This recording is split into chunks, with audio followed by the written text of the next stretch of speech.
Assalamualaikum warahmatullahi wabarakatuh. Selamat malam, selamat bergabung di webinar pada malam hari ini untuk teman-teman semua yang bisa hadir. Pada malam hari ini kita akan membahas materi bagaimana sih caranya menjadi developer ya, developer properti untuk seorang pemula. Nah, materi ini nantinya akan disampaikan langsung oleh beliau, Mas Freddy. Beliau ini merupakan orang yang berpengalaman di bidangnya, sudah menghasilkan 2 sampai ratusan unit properti ya. Nanti beliau akan membagikan pengalamannya dalam webinar malam hari ini. Oke, mungkin bisa say hello terlebih dahulu, Mas Freddy. Yuk, baik. Oke, Malam-malam. malam-malam. Gimana kabarnya, Mas Freddy? Alhamdulillah, baik, Mas Badrus. Alhamdulillah. Oke, Mas Freddy. Mungkin teman-teman sudah nggak sabar nih untuk mendengar pemaparan materi dari Mas Freddy. Oke, tanpa berlama-lama lagi, sambutan tempat saya persilahkan kepada Mas Freddy untuk menyampaikan materi. Mungkin bisa diperkenalkan terlebih dahulu, Mas ya. Oke, siap. Oke. Ya, terima kasih Mas Badrus waktunya. Baik, saya ucapkan dulu Assalamualaikum warahmatullahi wabarakatuh. Selamat malam teman-teman semuanya, salam sejahtera. Terima kasih sudah meluangkan waktunya untuk join di Zoom Zoom seminar ini ya. Zoom bagaimana cara menjadi developer. Jadi perkenalkan dulu teman-teman. Ini sudah ada berapa orang nih? Sudah ada 12 orang ya. Mau dimulai langsung aja ya Pak ya? Boleh Mas Freddy. Langsung ya. Oke. Tapi nggak apa-apa sambil perkenalan. Mungkin ada yang dari mana asalnya, backgroundnya apa, teman-teman ketik aja di chat. Jadi biar saya pengen tahu. Terus pengen tahu juga kenapa kok tertarik di bisnis properti. Nanti alasan-alasan itulah yang saya akan bahas di tengah-tengah Zoom ini. Jadi background saya, teman-teman semuanya, saya dari Surabaya asalnya. Usia saya sekarang 33 tahun. Background saya tidak ada di dunia properti. Saya sekolah sampai dengan dari lahir sampai dengan SMA di Surabaya. Kuliah saya hijrah ke Bandung. Saya ngambil teknik geologi Unpad. Jadi basic saya dari orang pertambangan, orang geologi. Lulus tahun 2012 saya kerja di perusahaan batubara di Brokol, Berau, Kalimantan Timur. Jadi background saya memang tidak ada di bisnis properti, saya kerja. Jadi awalnya saya pun tidak langsung mau memulai berbisnis, tapi saya karyawan sebuah perusahaan tambang selama 2012 sampai dengan tahun 2014. Lanjutnya tahun 2014 saya baru mulai bermain di properti. Kenapa? Karena tahun 2012 saya waktu itu terkena PHK, Pak. Jadi tahun 2014 dunia pertambangan sedang lesu-lesunya, sedang turun. Akibatnya saya kena imbas, kena PHK. Tapi alhamdulillah juga karena PHK lah saya bisa tembus belajar main di bisnis properti. Jadi sekali lagi saya nggak ada bisnis background apapun di bisnis properti. Keluarga saya tidak ada background tentang properti. Ya, ada yang mau ini? Tidak ada background di bisnis properti sama sekali. Monggo teman-teman sambil menunggu ada yang mau di-share. Jadi namanya siapa, dari mana, kenapa kok tertarik mau belajar di bisnis properti. Ya, di chat ya teman-teman semua ya, sambil saya ngomong, sambil menunggu teman-teman yang lainnya nih. Ini baru ada 12 orang. Nah, lalu saya kenapa kok di bisnis properti? Ini menarik teman-teman semuanya. Di bisnis properti ini menurut saya untuk kalangan milenial ini jarang orang rata-rata main di bisnis properti karena bisnis properti itu identik dengan bisnisnya orang tua. Ini sambil nunggu teman-teman yang lainnya baru masuk, ada lagi 14 orang. Oke. Ya Mas Badrus, nama asal kenapa tertarik di bisnis properti. Terus, oke.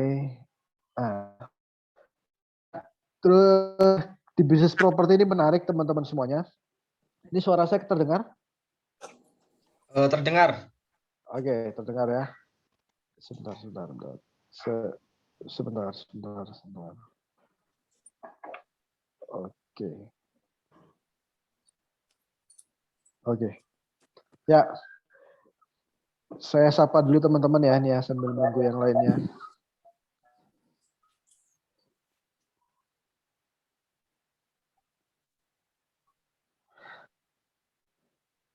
Ya, Pak Fatudin, ya bisa diceritakan kenapa kok tertarik di bisnis properti, backgroundnya apa? Silakan ya, dicek ya, di chat ya,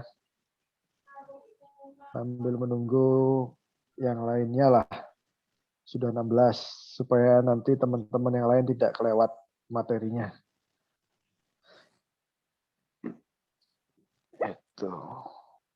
Ya, nah tertarik gini teman-teman semuanya. Bisnis properti ini identik sama bisnisnya orang tua. Kita sepakat dulu nih.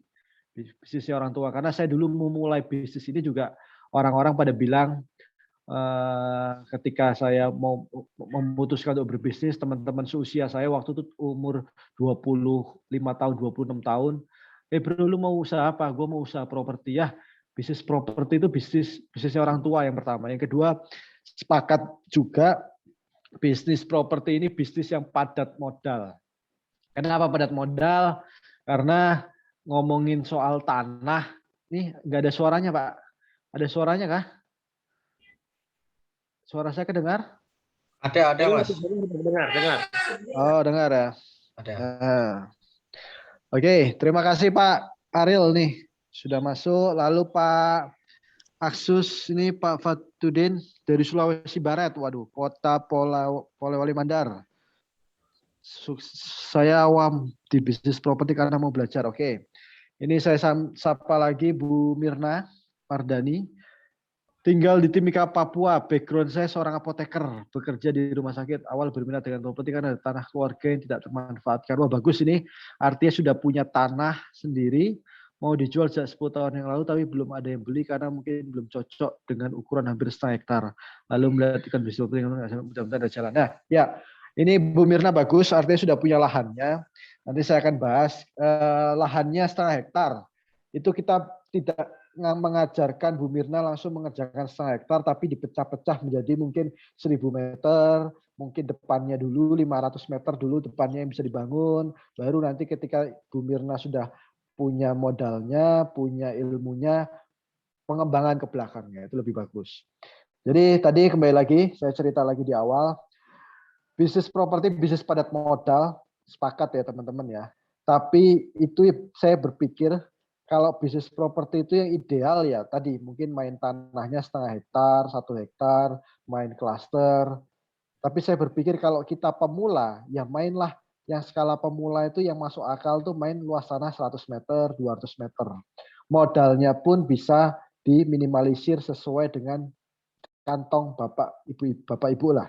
Artinya kalau bapak ibu sudah punya tanahnya 100 meter, 500 meter itu lebih baik. Ataupun kalaupun nggak punya tanahnya, teman-teman bisa memakai ya tanahnya keluarga. Saya yakin lah untuk jadi keluarga ketika punya tanah hanya cuma 100 meter sampai 500 meter, pasti banyak lah yang punya tanah-tanah seperti itu yang tidak termanfaatkan. Nah, itu dan ngomongin properti, kenapa kok unik ini bisnis properti? Karena yang pertama kita ngomongin soal bisnis, teman. Kita sepakati dulu, kita ngomongin bisnis pasti kita ngomongin omset, ya. Jadi ngomongin bisnis pasti ngomong omset lu berapa. Nah kalau di properti ngomongin omset ini menarik. Kita mau ngomongin omset 1 miliar aja. Saya mau ngejar omset 1 miliar. Teman-teman hanya butuh jualan, let's say harga jual rumah teman-teman harganya 400 juta lah. Artinya teman-teman butuh jualan 3 unit lah. Ketika teman-teman jualan 500 juta, berarti teman-teman hanya butuh jualan 2 unit rumah. Ketika teman-teman jual harga rumahnya 300 juta, berarti teman-teman hanya butuh 3 unit rumah aja untuk mencapai omset 1 miliar. Karena kalau ngomongin omset, pasti nanti ketemunya margin. Ya, margin properti bisa 30% dari omset, artinya ketika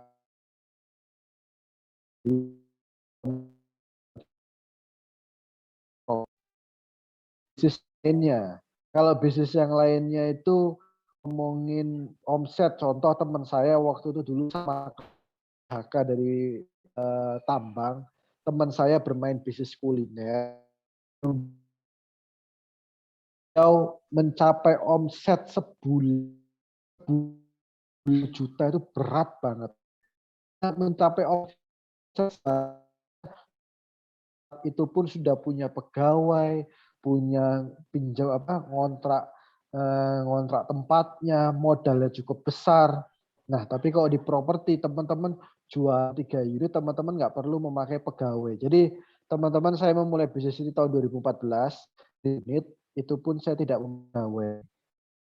Kenapa tidak memakai pegawai? Ini yang menarik ya di bisnis properti. Jadi bisnis properti ini teman-teman mereka harus yang tahu jual properti, harus tahu mengerjakan adalah pihak ketiga yang profesional. Contohnya bagaimana, Mas? Contohnya begini, ketika teman-teman punya tanah 200 meter contoh, ingin pecah menjadi dua kapling 100 meter 100 meter. Caranya gimana? Caranya sudah kasih aja ke notaris, pecah 2 sertifikat. Nggak perlu kita yang mengerjakan. Lalu yang kedua, Mas, caranya bikin gambar arsitek bagaimana? Ya cari gambar-gambar banyak lah di Instagram ataupun di Google kan. Contoh-contoh gambar 3D banyak kali, teman-teman tinggal ambil bisa. Artinya itu bisa meminimalisir modal. Ataupun teman-teman rupiah, artinya itu bisa ditekan lah. Terus yang ketiga, teman-teman mau ngebangunnya gimana? Sebelum ngebangun kita mau jualannya bagaimana? Ya udah teman-teman kasih aja agent properti. Kasih fee-nya mereka lebih besar. Jadi yang rata-rata agent properti itu dikasih fee sekitar 3%, 2%, 3%, teman-teman bisa kasih sampai dengan 5%, 6%. Itu yang saya lakukan dulu tahun 2014 ketika saya belum punya karyawan marketing. Lalu sampai membangunnya, teman-teman nggak perlu khawatir, membangunnya serahkan saja pakai kontraktor. Artinya apa? Dari awal sampai akhir, teman-teman tidak perlu mengerjakannya semua sendiri. Kasihkan pekerjaan itu, bagi-bagi rezeki. Jadi itu menariknya saya di bisnis properti. Ya, selanjutnya kenapa kok harus properti ini? Kenapa Mas kok harus properti?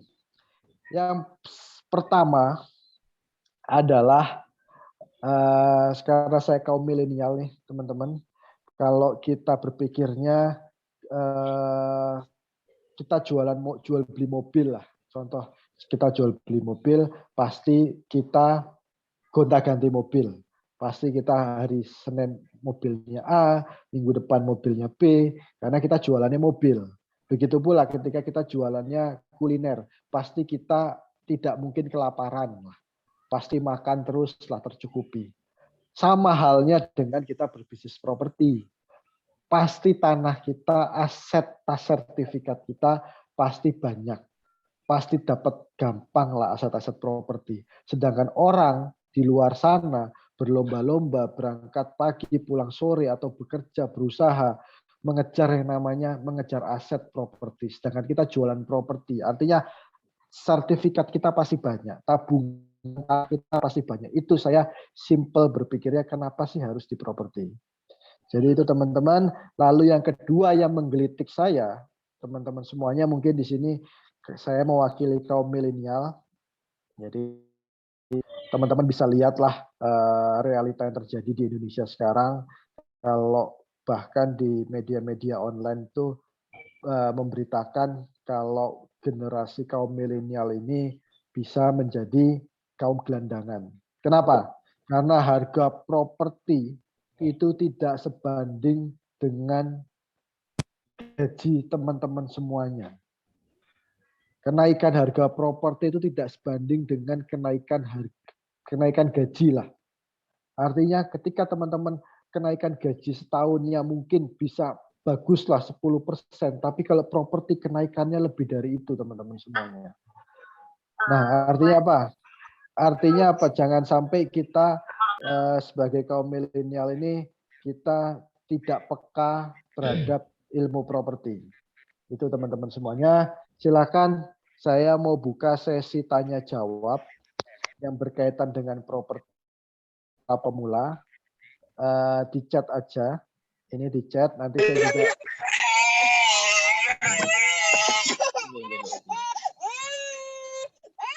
ya, mohon di mute dulu ya teman-teman semua ya.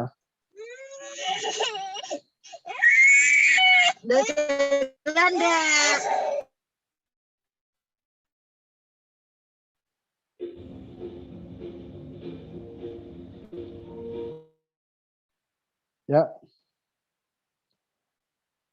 silakan yang bertanya, yang lewat chat. Ada yang mau bertanya lewat chat? Sudah ada satu pertanyaan yang masuk, Mas. Dari Mas Friends J. Saya punya tanah dan ingin belajar cara kerja dan proses developer atau bangun jual rumah, Mas. Ya, ini Pak Frans, saya punya tanah. Oh, udah punya tanahnya bagus. Artinya punya tanahnya yang paling penting adalah luas tanahnya berapa, dimensinya berapa. Dimensi itu apa? Dimensi itu ya ketika teman-teman punya tanahnya, contoh misalkan 12 kali 17, 12 kali 18, 200 meter lah. Luas tanah 200 meter, lebar muka 12. Berarti itu bisa menjadi 2 kapling. Itu kedua, kita menghitung lah kira-kira jualan kita itu jual harga rumahnya itu jual rumah berapa. Pengen tahu harga jual rumahnya yang akan dijual nanti ya caranya gampang. Teman-teman tinggal cek aja harga kompetitor di sekeliling tanah teman-teman tersebut. Harga kompetitornya berapa. Contoh harga kompetitornya range rata-rata di 300 juta sampai 400 juta. Berarti teman-teman ya harga wajarnya ketika menjual ya range sama juga. Bahkan harusnya di bawah itu. Sekitar 10 sampai 15% di bawah kompetitor. Jadi teman-teman kompetitor jual 3,5, teman-teman jualnya di angka 300 juta. Contohnya seperti itu. Nah, nanti proses developer itu yang penting begini. Developer itu yang penting adalah legalitasnya. Artinya ketika legalitasnya teman-teman sudah punya tanahnya, itu lebih gampang. Yang pertama harus tanahnya hak milik, sertifikat hak milik SHM. Jadi kalau teman-teman punya tanah yang masih girik, masih letter C, letter D, itu belum bisa digarap. Itu harus dinaikkan dulu menjadi sertifikat. Jadi kita sepakati dulu, kalau pemula saya mengajarkan malam ini sesi pemula, cari tanah-tanah yang sudah bersertifikat hak milik. Nah, lalu proses developer yang penting sudah izinnya pecah sertifikat, MB-nya sudah ada, teman-teman bisa menjual. Dan menjualnya tidak dalam bentuk rumah.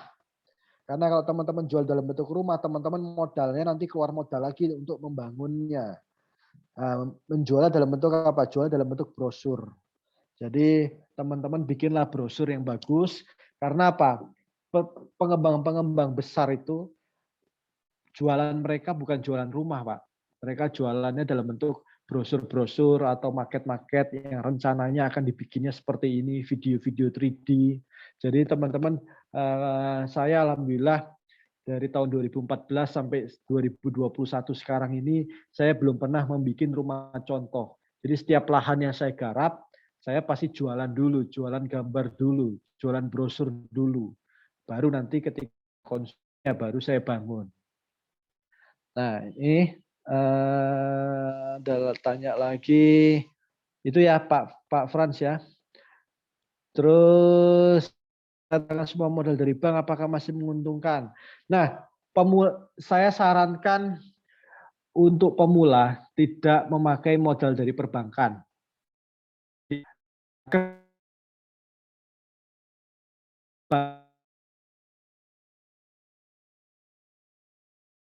Sudah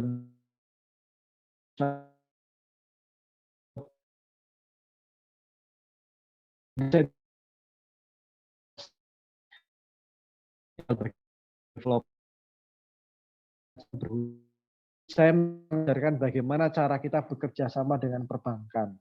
Bekerja sama kalau developer itu ya developer inden, KPR inden, bagaimana cara kita mendapatkan KPR inden, bagaimana cara kita pengajuan ke bank untuk konsumennya supaya di ACC perbankan. Nah, itu yang saya ajarkan. Tapi kalau saya hanya mengajarkan bermitra dengan perbankan, tapi saya tidak mengajarkan teman-teman. Eh, apalagi nih, gitu ya Pak Galaxy J7 ya tadi ya. Saya belum punya tanah, mau beli tanah dulu, enaknya bagaimana antara beli tanah yang sudah di kafling atau tanah belum di kafling. Ya, kalau saran saya beli tanah-tanah kafling aja Pak. Tanah-tanah kafling itu begini, tanah-tanah kafling itu bukan dari tanah-tanah dari developer Pak ya. Karena kalau Bapak beli dari yang sudah developer itu sudah digoreng tanahnya Pak, sudah digoreng harganya. Jadi tanah-tanah kafling itu tanah-tanah yang yang dimiliki oleh umum lah, dimiliki oleh apa namanya langsung konsumen langsung lah, bukan dimiliki oleh developer. Jadi tanah-tanah yang penting sudah ada jalannya paling nggak bisa 2 mobil, 4 meter, 5 meter, terus lingkungannya sudah jadi, luas tanahnya 200 meter. Carilah yang seperti itu. Halo, gitu ya Pak Ariel ya. Jadi jangan beli tanah-tanah kafling yang di developer. Pak Fandi Jember, Mas Fandi mengenai margin keuntungan, bagaimana cara menentukan margin keuntungan dari berapa persen kira-kira bisa ambil keuntungan dari harga jual. Pak di tutorial e-course saya itu, jadi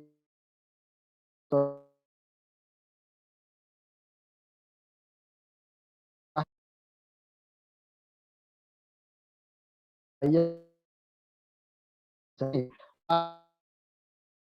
mau beli Pak.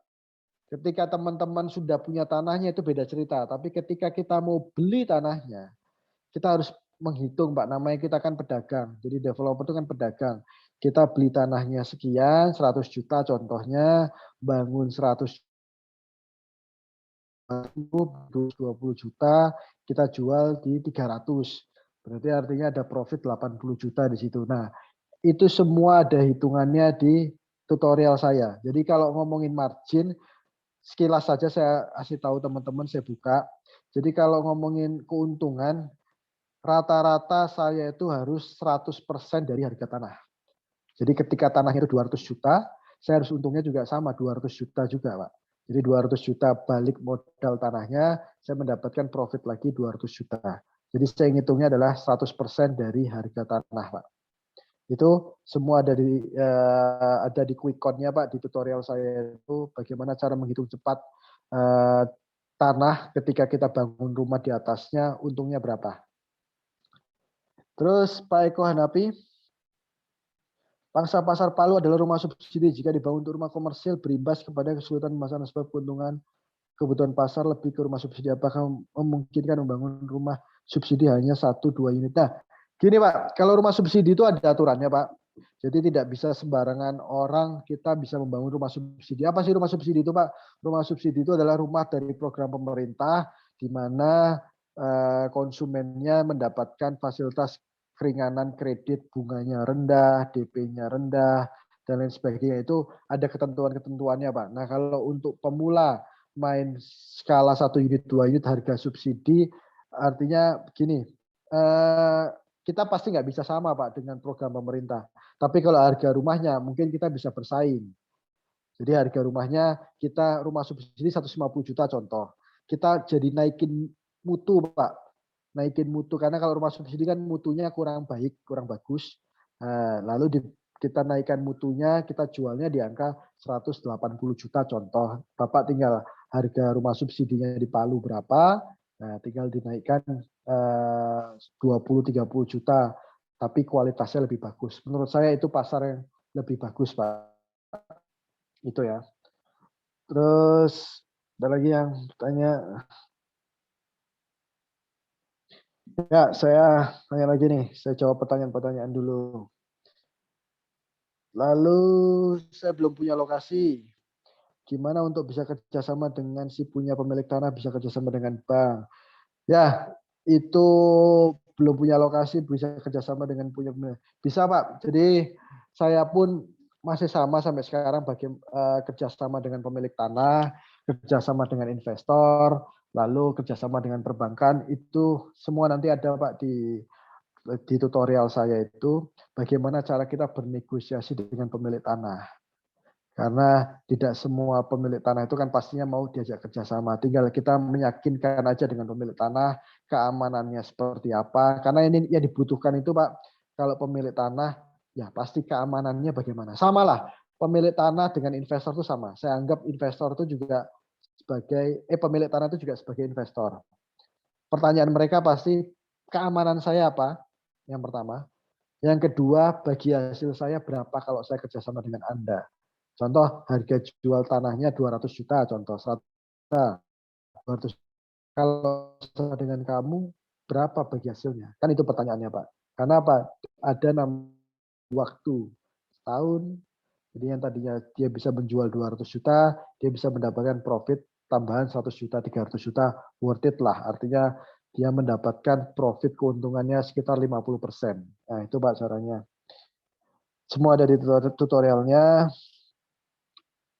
Ya, Bu Mirna, kalau pecah sertifikat itu bertahap per satu coupling ke satu pembeli. Hanya terbatas sampai 5 kartu bisa lebih. Nah, kalau ya, jadi kita ngomongin malam ini pemula, jadi maksimal tanahnya itu 5 unit, Pak. Jadi hanya maksimal pecah sertifikat itu untuk perorangan hanya sampai dengan 5 unit. Jadi saya nggak mengajarkan teman-teman bagaimana mengerjakan proyek lebih dari 5 unit lah. Teman-teman boleh mengerjakan proyek lebih dari 5 unit ketika teman-teman sudah praktek ilmu ini. Kalau misalkan kita kerjasama dengan pemilahan, bagi hasilnya berapa persen ya itu tergantung Pak. Tidak ada patokannya, tidak ada saklekannya. Yang penting semua ada. Contoh untungnya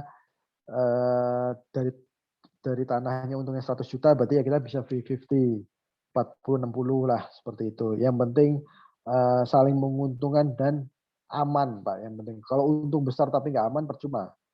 Jadi yang penting itu faktor keamanannya. Mohon maaf izin bertanya, saya sudah beli e-course tapi video tutorial dan yang lain tidak keluar di webnya. Sudah beli e-course ya, nanti tinggal di WA aja Pak ke adminnya Pak. Ke adminnya, ini Pak Bram, tinggal di WA ke adminnya nanti dijawab sama adminnya Pak. Pasti bisa ada videonya. Kalau grup, saya tidak bikin grup Pak, karena ini apa namanya ya, kita hanya menjual bagaimana caranya tutorialnya saja. Step by step-nya skala dari nol, mulai dari tahap negosiasi lahan, penghitungan lahannya sampai dengan perbankannya bagaimana. Suaranya tidak begitu jelas. Tes suara saya jelas kan Pak? Jelas Mas. Oh ya oke. Mas Freddy. Ya, terus sebentar. Apa resiko terbesar tersering dalam bisnis menuju? Resiko terbesarnya Bapak banyak uang Pak. Jadi boleh dibilang gini, menarik di bisnis properti ini Pak. Jadi ya saya juga berkumpul dengan banyak orang-orang tua Pak ya. Artinya banyak orang-orang yang sudah tua, yang sudah pengalaman di bisnis apapun lah. Di bisnis apapun, semua bilang, Mas bisnis yang paling enak itu sebenarnya bisnis properti. Kenapa? Saya tanya, karena bisnis properti ini adalah bisnis aset Mas. Ini penting. Ini orang kaya Pak, orang kaya Solo yang bilang, dan mengasih wejangan ke saya, bisnis properti ini bisnis aset Mas.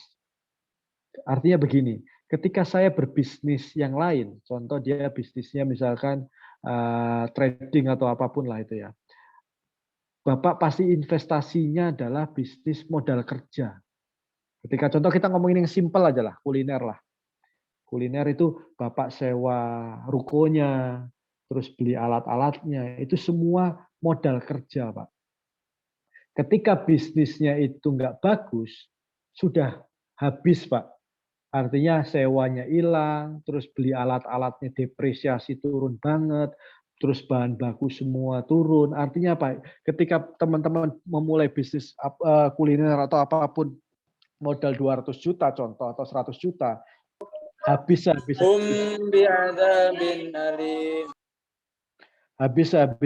Pak. Tapi kalau di bisnis properti, contoh kita beli satu coupling aja. Ini suaranya nih masuknya. Ya. Nah, Ketika kita berbisnis beli tanah satu kapling aja 100 juta, 200 juta. Artinya ketika tanah itu belum laku sekarang, tahun depan ketika pemilihan tanahnya bagus, pasti naik Pak harganya Pak.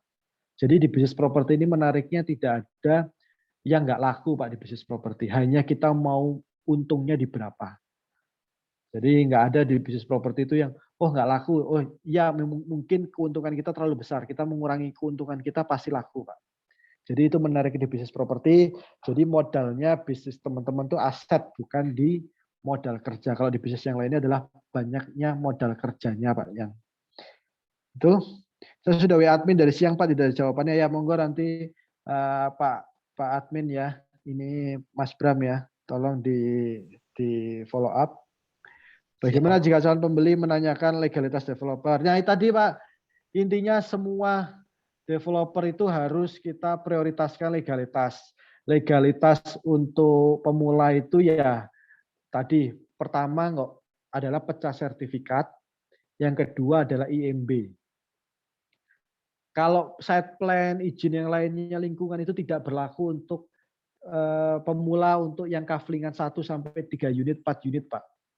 Jadi kalau 4 unit, skala 4 unit, 5 unit, 1 sampai 5 unit hanya pecah sertifikat dan yang kedua bikin IMB. Itu saja. Jadi teman-teman semuanya pecah sertifikat lalu bikin IMB. Nah, jadi nggak perlu khawatir yang lainnya. Nah, itu teman-teman semuanya. Jadi di e-course ini sebenarnya ilmunya sama. Saya merangkum dari tahun 2014 sampai 2021 ini. Dulunya saya adalah saya ngisi seminar juga Pak, seminar workshop di beberapa kota di Indonesia, di Jawa, seluruh Jawa saya ngisi, di Pulau Sulawesi saya ngisi juga, di Makassar. Jadi saya mengisi seminar bagaimana cara menjadi developer untuk skala pemula dan workshopnya di luar sana. Waktu itu nilainya 5 juta sampai 7 juta tergantung kotanya. Ketika di kota besar seperti Jakarta, saya jual di angka 7 juta. Jadi ini ilmunya sama Pak. Karena saya merasa begini, alasan saya bikin tutorial ini, banyak orang yang ketika saya jual di workshop itu nilainya 5 juta, 7 juta, mereka tidak jadi mengikuti Pak. Padahal saran saya pinginnya itu banyak kaum milenial ataupun semua kalangan lah, supaya melek di dunia properti Pak. Karena ilmu properti ini ilmu yang menurut saya yang harus dimiliki semua orang untuk supaya tidak apalagi generasi milenial seperti saya Pak. Generasi milenial seperti saya supaya tidak menjadi gelandangan Pak. Bagaimana cara meningkatkan aset kekayaannya di bidang properti. Jadi alasan saya terbesar saya bikin tutorial itu adalah seperti itu. Jadi saya bikin bagaimana cara saya mengemas workshop saya yang tadinya 1 harian, yang nilainya besar, saya kemas dalam bentuk video tutorial. Bagaimana caranya? Nah, teman-teman semuanya ketika ini sebenarnya ilmunya sama kok dengan yang di luaran sana. Kalau di luaran sana ketika 1 hari itu selesai, perbedaannya begini. Ketika 1 hari itu selesai, teman-teman paham, teman-teman ke lapangan, teman-teman pasti lupa cara-caranya, Pak. Tapi kalau dalam bentuk video ini, teman-teman ketika, oh saya menemukan lahan, bagaimana cara menghitungnya, tinggal dilihat aja Pak videonya. Nah, kenapa kok saya tidak dalam bentuk buku? Karena orang Indonesia ini sepakat Pak ya, orang Indonesia ini lebih banyak nonton videonya daripada baca buku.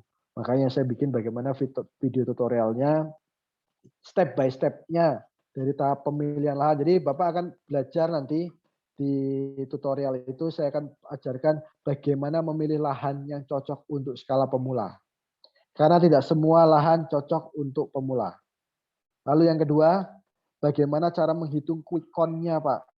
Tadi ada yang bertanya, bagaimana Mas menghitung marginnya? Itu ada di quick count-nya. Bagaimana cara menghitung cepat dalam waktu 5 menit lah. Kita ditawari sebuah tanah, kita menghitung, oh tanah ini masuk layak dibeli atau tidak. Kalaupun dibeli, harganya harus berapa. Itu yang paling penting.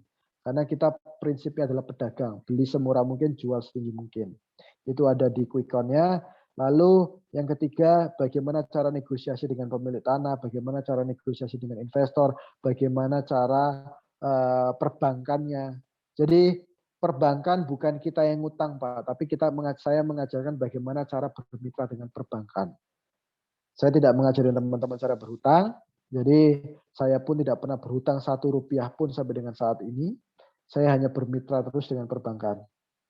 Yang lalu selanjutnya teman-teman harus belajar mengenai legalitas, bagaimana menghitung pajaknya, bagaimana strategi permasarannya, itu semua ada di dalam video tutorial saya, Pak. Jadi menurut saya ilmu yang saya akan share ini ya boleh dibilang menurut saya murah lah, dengan di angka 500.000 kurang lebih. Teman-teman bisa belajar namanya pengalaman saya selama 2014 sampai dengan 2021, dan ini terus nanti saya update, Pak. Karena ilmu properti itu dinamis, jangan khawatir semua teman-teman. Jadi ketika saya menemukan ada misalkan terobosan-terobosan baru, nanti pasti saya akan share di video tutorial ini, dan teman-teman ketika sudah membeli pasti langsung bisa update, Pak. Itu apakah tutorial dijelaskan semua step by step detail bagaimana menjadi developer pemula, dan ya ini keuntungannya teman-teman semuanya. Jadi teman-teman bisa konsultasi dengan saya itu 1 bulan sekali via Zoom. Kenapa kok saya bikin 1 bulan sekali? Ketika teman-teman itu ada prakteknya, Pak. Ketika sebulan Bapak teman-teman ke lapangan mendapatkan tanah seperti ini, teman-teman di list. Nanti di list pertanyaannya, kalau ada kendala-kendala apa, nanti di minggu kedua awal bulan kita ada Zoom seperti ini, waktunya agak lebih lama, teman-teman bisa bertanya langsung kepada saya, Pak. Apa permasalahan-permasalahan atau kendala-kendala di lapangan. Jadi kenapa saya berani melakukan Zoom? Karena mungkin di luar sana juga jarang ada yang mau konsultasi, Pak. Karena saya pemain, Pak. Karena saya pemain, saya pengalaman lah bagaimana di lapangannya, cara mengatasinya, perhitungannya, dan semuanya. Gitu. Jadi saya tidak mengajari ilmu bagaimana berbisnis properti tanpa modal, tidak. Saya tidak mau mengajarkan bagaimana berbisnis properti tanpa modal, karena saya yakin bisnis apapun pasti butuh modalnya. Tapi kalau di bisnis properti untuk skala pemula, ya teman-teman bisnisnya modalnya dalam bentuk aset, bukan dalam bentuk modal kerja. Ini penting, Pak. Saya garis bawahi, bisnis properti ini bisnis aset. Ketika aset tersebut belum laku, asetnya ketika pembelian tanah kita benar, tahu tata caranya, aset tersebut akan naik. Jadi berbeda dengan berbisnis lainnya.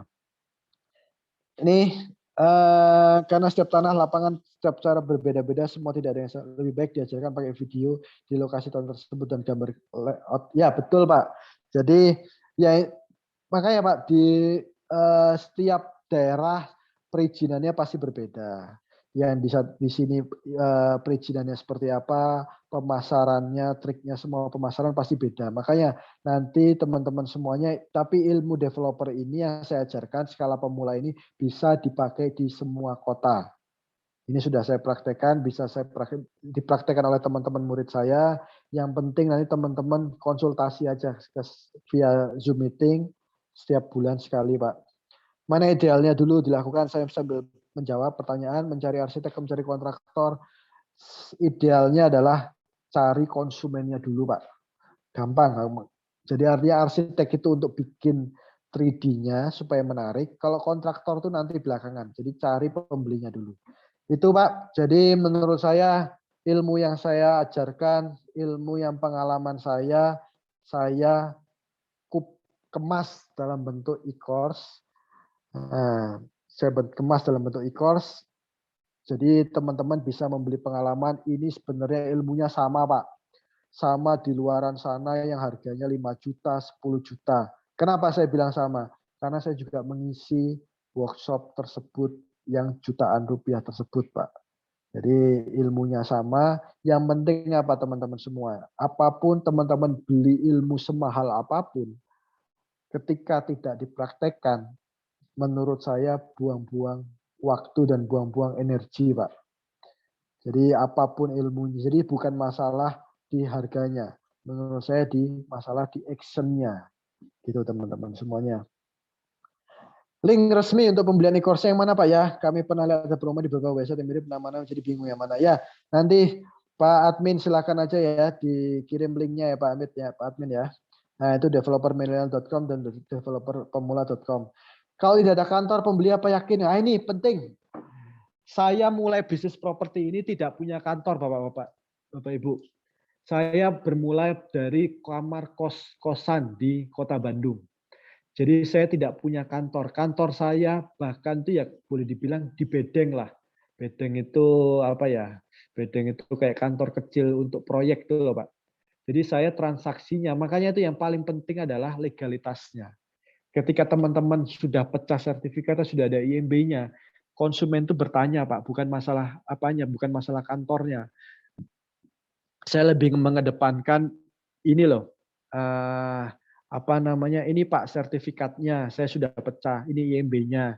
Nanti kalau Bapak mau pembayaran DP-nya, kita di depan notaris, kita bikin PPJB, aman Pak semuanya. Itu Pak yang paling penting. Jadi saya selama kurang lebih setahun setengah lah Pak, saya tidak punya kantor, saya di kos-kosan, ya kantor saya di Bedeng, barulah tahun 2016 saya mulai sewa kantor, kontrak kantor. Dari awalnya saya tidak punya karyawan, sekarang alhamdulillah karyawan saya ada 30 orangan Pak sekarang. Jadi seperti developer-developer umumnya, jadi teman-teman jangan dibayangkan developer itu harus punya PT, harus punya kantor, harus punya kawasan klaster hektaran. Idealnya seperti itu kalau bermain bisnis properti. Tapi kalau kita ngomongin pengennya seperti itu dulu, menurut saya kapan mulainya teman-teman semuanya. Lebih baik yang masuk akal sajalah. Bikin skala 1 unit, 2 unit, nanti akan menjadi apa saya akan ajarkan teman-teman menjadi developer profesional. Kenapa saya tidak mengajarkan main klasteran, Pak? Modalnya besar, Pak. Saya mungkin di tutorial video saya ketika Bapak bikin hektaran, saya pernah Pak bikin apa klaster ribuan apa hektaran itu. Itu izin site izinnya aja lama Pak. Butuh modal besar Pak. Selain pembelian tanahnya Pak. Bikin izin ini, bikin itu, bikin ini, bikin apa infrastruktur. Artinya modalnya besar sekali. Makanya saya tidak menyarankan walaupun teman-teman ini punya modal. Saya kepada alumni saya, ketika Mas saya punya modal, saya berani mengeksekusi tanah 5.000 meter 1 hektar. Saya tidak menyarankan. Ada teman saya yang mengerjakan itu, membeli tanah besar. Akhirnya apa Pak? Akhirnya goyang Pak. Jadi tidak segampang itu teman-teman. Jadi menurut saya yang masuk akal adalah main dari skala 1 unit, 2 unit, 3 unit. Nah, bagaimana caranya semua ada di dalam tutorial video e-course saya Pak. Silakan aja tinggal di link webnya, landing page-nya itu apa aja yang didapatkan, ada semua lengkap. Jadi materinya adalah sama dengan materi yang nilainya jutaan rupiah tersebut. Itu saja Pak yang bisa saya sharingkan. Mungkin apa namanya, sampai ketemu lagi di Zoom meeting. Ketika teman-teman membeli sekarang, berarti kita ada jadwal Zoom meeting di hari Kamis, Pak. Kamis atau Jumat ini. Jumat, Jadi Mas. teman-teman Jumat. Nah, jadi teman-teman bisa ketika daftar sekarang langsung bisa Zoom meeting sama saya lagi hari Jumat. Jadi tidak perlu ketika teman-teman nanti baru gabungnya mungkin 3 hari, 4 hari, artinya nanti ketemu bisa konsultasinya bulan depannya langsung. Gitu. Artinya bulan depan lagi, masih lama Pak. Tapi kalau teman-teman belinya sekarang, teman-teman bisa langsung hari Jumat apa namanya konsultasi langsung dengan saya. Itu mungkin teman-teman semuanya ya. Selamat bergabung. Menurut saya ini ilmunya sangat murah sekali, sama seperti apa ya? Ya anggap aja beli buku lah. Tapi ini video e-course yang lifetime lah. Artinya saya akan update terus ilmu baik ilmu di lapangannya, bagaimana permasalahannya, bagaimana solusinya nanti saya akan share juga. Jadi teman-teman nggak perlu khawatir. Aduh, saya cuma beli 500.000 teman seperti ini doang, tidak. Akan saya update terus Pak. Karena apa? Saya berkecimpung di dunia ini Pak. Day to day-nya saya pasti ngomongin tentang properti Pak. Gitu. Itu yang bisa saya sharingkan teman-teman semuanya ya. Saya tunggu teman-teman di Zoom meeting hari Jumat. Terima kasih. Mungkin saya tutup langsung ya. Silakan bergabung. Nah, bagaimana cara mendaftarnya? Teman-teman tinggal klik aja WA-nya, di WA aja tuh adminnya yang tadi mengajak teman-teman di Zoom ini. Nanti tinggal langsung transfer aja, Pak. Semuanya aman, amanah. Terima kasih teman-teman semuanya. Saya ucapkan terima kasih. Assalamualaikum warahmatullahi wabarakatuh. Waalaikumsalam warahmatullahi wabarakatuh.